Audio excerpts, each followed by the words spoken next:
Hi guys, I'm Allison and Chloe, and right now we're going to read Dr. Seuss's The Lorax.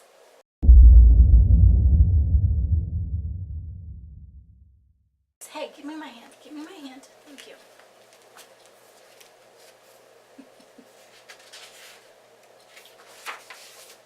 The Lorax by Dr. Seuss. For Audrey, Lark, and Leah, with love.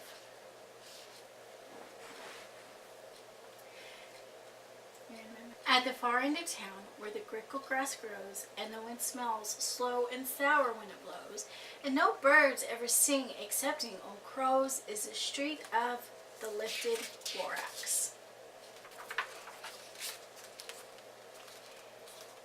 And deep in the grickle grass, some people say, if you look deeply enough, you can still see today where the Lorax once stood, just as long as it could, before somebody lifted the Lorax away. What was the Lorax, and why was it there? And why was it lifted and taken somewhere? From the far end of town where the grickle grass grows. The old Onceler still lives here. Ask him. He knows. You won't see the Onceler. Don't knock at his door. He stays in his lurkum on top of his store. He lurks in his lurkum, cold under the roof, where he makes his own clothes out of muffled move. And on special dank midnights in August, he peeks out of the shutters, and sometimes he speaks, and tells how the Lorax was lifted away. He'll tell you, perhaps, if you're willing to pay.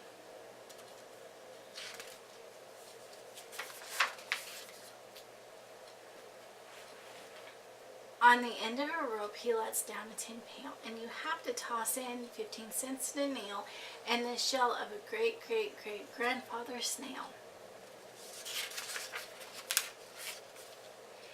Then he pulls up the pail, makes a most careful count to see if you paid him the proper amount. Then he hides what you paid him away in his snub, his secret strange hole, his grubulous glove. Then he grunts, I will call you by, whisper my phone, for the secrets I tell are for your ears alone. Slope down the slope, so whisper my phone to your ear, and the old Onceler's whispers are not very clear, since they have to come down through a snurgly hose, and he sounds as if he had smallish bees up his nose.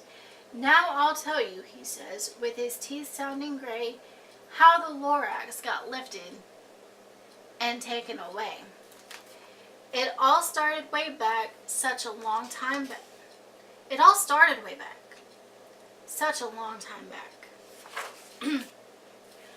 Way back in the days when the grass was still green, and the pond was still wet, and the clouds were still clean, and the song of the swommy swans rang out in space. One morning I came to this glorious place, and I first saw the trees, the trufula trees, the bright-colored tusks of the trufula trees, mile after mile in the fresh morning breeze. And under the trees I saw brown barbaloots, frisking about in their barbaloot suits as they played in the shade and ate trufula fruits. From the ripulous pond came the comfortable sound of the humming fish humming while splashing around. But those trufula trees, all my life I'd been searching for trees such as these. The touch of their tufts was much softer than silk, and they had the sweet smell of fresh butterfly milk. I felt a great leaping of joy in my heart. I knew just what I'd do. I unloaded my cart. In no time at all, I had built a small shop. Then I chopped down a trufula tree with one chop, and with great skillful skill, and with great speedy speed, I took the soft tuft and I knitted a thneed.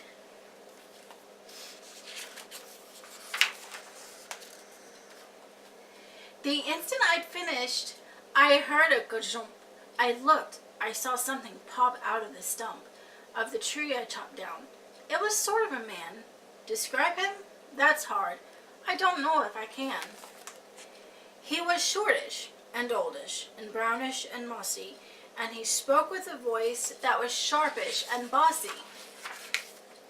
"Mister," he said, with his sawdusty sneeze, "I am the Lorax. I speak for the trees. I speak for the trees have no tongues, and I'm asking you, sir, at the top of my lungs."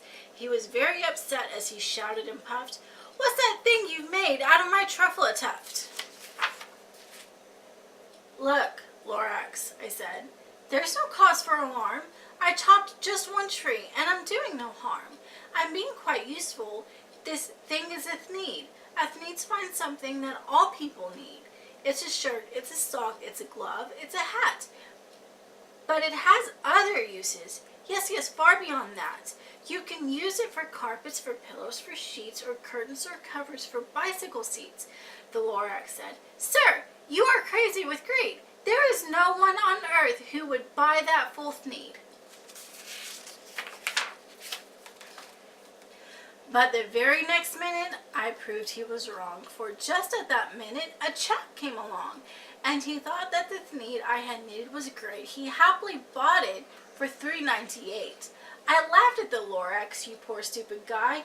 You never can tell what some people will buy." "I repeat," cried the Lorax, "I speak for the trees." "I'm busy," I told him. "Shut up, if you please." I rushed across the room and in no time at all built a radiophone. I put in a quick call. I called my brothers and uncles and aunts, and I said, "Listen here, here's a wonderful chance for the whole Wensler family to get mighty rich. Get over here fast. Take the road to North Nitch. Turn left at Weehawken, sharp right at South Stitch." And in no time at all, in the factory I built, the whole Wensler family was working full tilt. We were knitting thneeds just as busy bees to the sound of the chopping of truffle trees. Then, oh baby, oh, how my business did grow. Now chopping one tree at a time was too slow. So I quickly invented a super axe hacker which wiped off 4 truffle trees at one smacker. We were making thneeds 4 times as fast as before, and that Lorax, he didn't show up anymore. But the next week he knocked on my new office door. He snapped, "I'm the Lorax who speaks for the trees, which you seem to be chopping as fast as you please. But I'm also in charge of the brown barbaloots who played in the shade in their barbaloot suits and happily lived eating truffle roots. Now, thanks to your hacking my trees to the ground, there's not enough truffle fruit to go round, and my poor barbaloots are all getting the crummies because they have gas and no food in their tummies." "They loved living here, but I can't let them stay.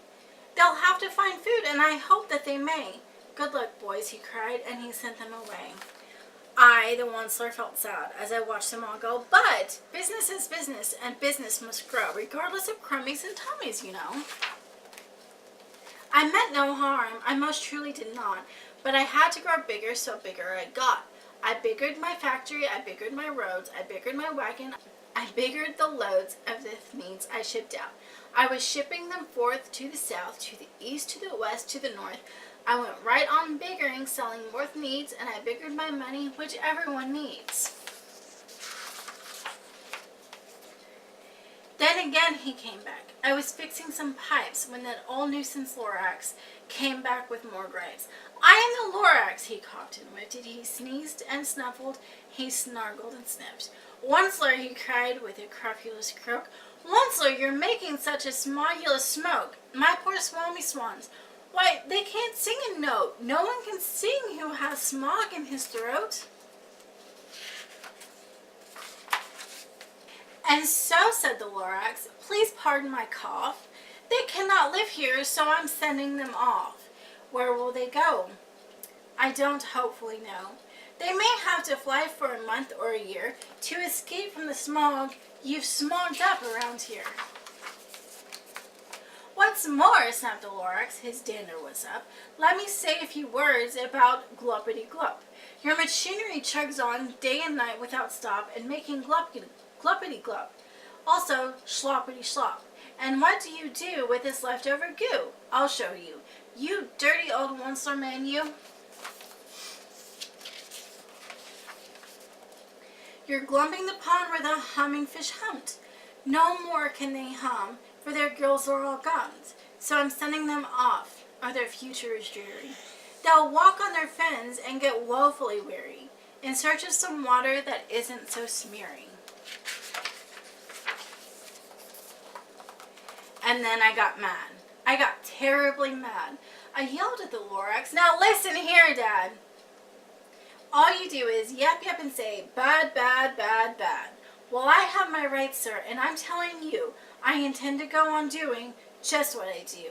And for your information, you Lorax, I'm figuring and biggering and biggering and biggering and biggering, turning more truffle trees into needs, which everyone needs.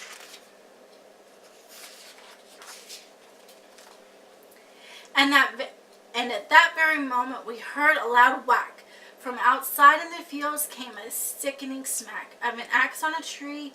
Then we heard the tree fall, the very last truffle tree of them all.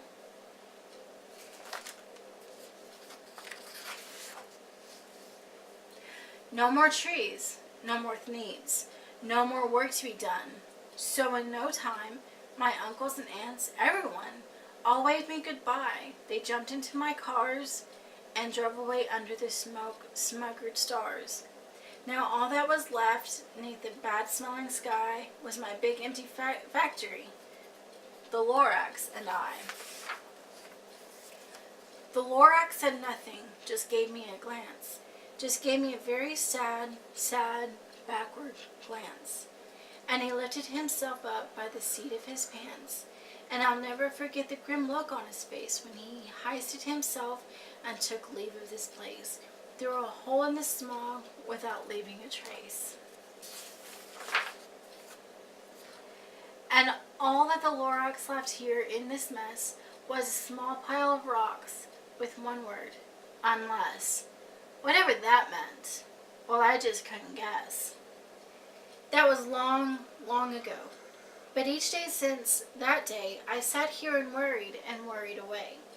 Through the years, while my buildings have fallen apart, I've worried about it with all of my heart. But now, says the Onceler, now that you're here, the word of the Lorax seems perfectly clear. Unless someone like you cares a whole awful lot, nothing is going to get better. It's not.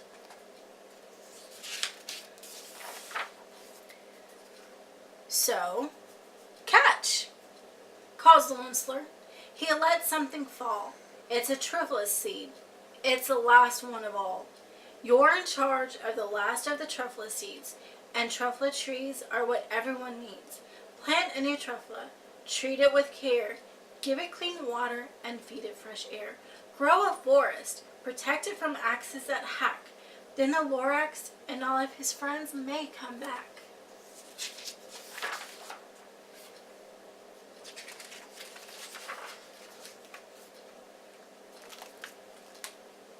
The Lorax by Dr. Seuss.